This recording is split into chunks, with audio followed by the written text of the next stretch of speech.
Definitely. Now, here's a lot. I want to give you a couple of scenarios, and how would you give someone the advice to get out of these certain quote unquote boxes? I know I've read some studies that African American women have the highest numbers of single parents and without college education, usually high school diplomas. How would you tell that young lady out there who is struggling with child and also lack of education? How would you get them out of that quote unquote box?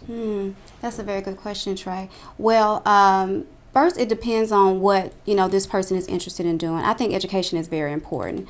If they're not wanting to pursue college education, they can still actually pursue some type of professional development. There are a lot of support groups, a lot of educational programs out there that can help people get ready for the job market. I would definitely encourage them to do something like that, because in that particular situation, they can't only just think about themselves. They have a child also that they have to care about. So I think that would be definitely a good thing to do, to get involved in some type of educational program. And then there is a lot of things available, to people. I'm not sure if everybody's aware of it, but the internet is vast and broad, and it's a great resource. And there's a lot of money out there for people who want to pursue higher education, or if you just want to. If you have aspirations for maybe developing your own company or business, maybe get hooked up with people in the industry that you're interested in, volunteer, shadow with them, learn all you can, and then branch off and do your own thing. There you go. And once again, that goes back to dictate your situation. Don't wait for someone to tap you on the shoulder or wait for opportunity to knock. Sometimes you need to just open the door and stick your head in. Absolutely. So I want to add this to our series we've had on economic development, how someone would take their situation from on our end, we've told them how to become from employee to maybe an owner, entrepreneur, or to figure out a way that they can continue to work but may have 2 or 3 other things that they do. And that was the episode of Hustlenomics.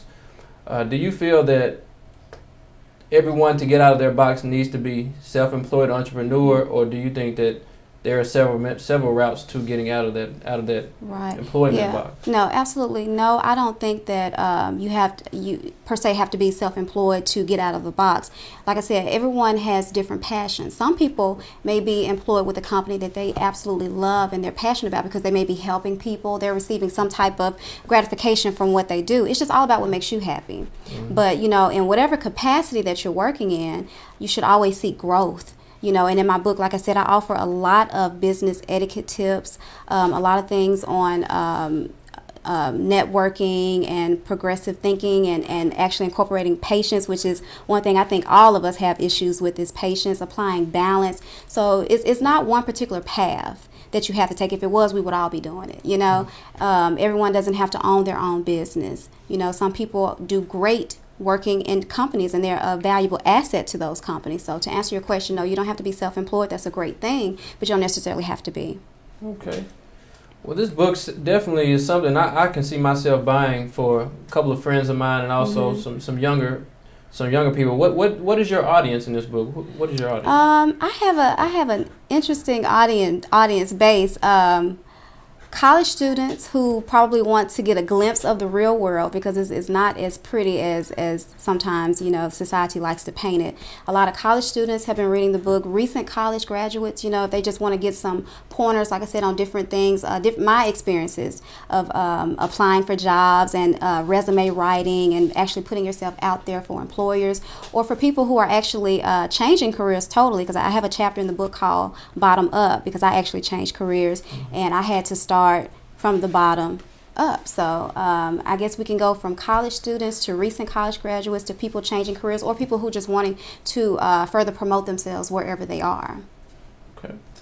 Sounds good. Now, I one chapter in particular I made reference, I noted there was chapter 9, Patience and the Payoff. And one thing I looked at the payoff. What is this chapter about, and what exactly is the payoff? The payoff could be a lot of different things. Of course, it could be money. It could be prestige. It could be just self-gratification. It could be a lot of things. The payoff is personable to that person. You know, it's whatever it is that they're seeking. And a lot of times where we get into the mistake of is allowing that payoff to drive us. And that's where we get into the issue of impatience. And when that happens, we actually miss out on a lot of things that could be beneficial in our career development had we just not taken our time. You know, a lot of training, a lot of growth, you know, that we actually miss out on. So what I wanted to relay in that chapter is patience is definitely a virtue. You know, there's so much learning that can be acquired when you're actually patient. There's so many things that you could learn along the way. And actually, a lot of times when you're impatient, you'll find yourself changing your course. So you may have had a goal that you want to accomplish. You have this goal. This is what you want to do, and for whatever reason, which I do talk about a couple of different reasons why people become impatient, but they got to buy the book to find that out. But the impatience, you know, they'll see this temptation and they'll go a whole nother route, you know, to a path that wasn't even existent in their goal plan. So I just wanted to relay that having patience is so important in being successful. It really is. Well, I've definitely enjoyed speaking with you, and you've inspired me to do a little bit. I guess I need to get out of my box. But here you have it. The book is in HD, no box. A Journey to Professional Enlightenment. Author is Candace Spicer. So how can this become a great gift? How can they get this book? Where can they find it? They can go on my website, which is www.candacespicer.com. You can order online through there. It's available online also with Amazon.com, Barnes & Noble, which I believe is BN.com. And you can also get it at your local bookstore or college campus. Okay, and I know a couple of Candaces, and they all spell them 4 or 5 different ways. So can you spell the website? Thank you, Trey. Thank you. It's Candace, Candace. Okay. Yeah. And Spicer too. Spicer, Spicer. And I think that you know, this book will definitely make a great gift for, you know, like I said, college students, people who are wanting to change their professions all the way, or wanting to get a promotion, or because all of us know somebody, you know, even if it's not ourselves, we all know someone who's struggling to find themselves professionally. I think this is something that everyone goes through. So this is a book for everyone. Well, Candace, I've enjoyed speaking with you. And the only time I want this box to be in a box is when it's for a gift. Do not, other than that, even homeless people today are not in boxes anymore. They're in tents. So if a homeless man can get out the box, you can get out the box too. Boxes are go grab this. And I'm Trey Carter, your host for today. Josh went a little under the weather. But plug your information, man. Hey, man, you can reach me at patrickcarter3@gmail.com or myspace.com/stunnerandfresh. That's me. And definitely go grab this book, because I already got mine. Go get yours. Yeah, and on that same note, since I ain't seen you since the beginning, that's gonna be our official first book club book. Is that the right terminology? Yeah. All right, so that's the first book for our book club. And like I say on every show, this show is based off the ideas and opinions of people that's our generation. I'm part of the 26-year-old group. Candace is maybe a little older than me. Trey's my age. We came out together. But all this opinions and stuff that we talk about is based off of our views, because eventually, like I say in every show, we going to run this country. It may not be me or the people that's on this panel today, but our generation will run this country. So we ain't going to hold you up too much longer.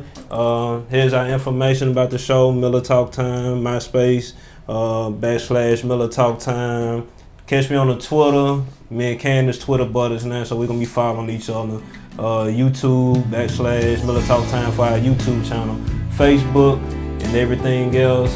And on that note, ladies and gentlemen, coming live from Memphis, Tennessee, we are officially up out of here. Peace.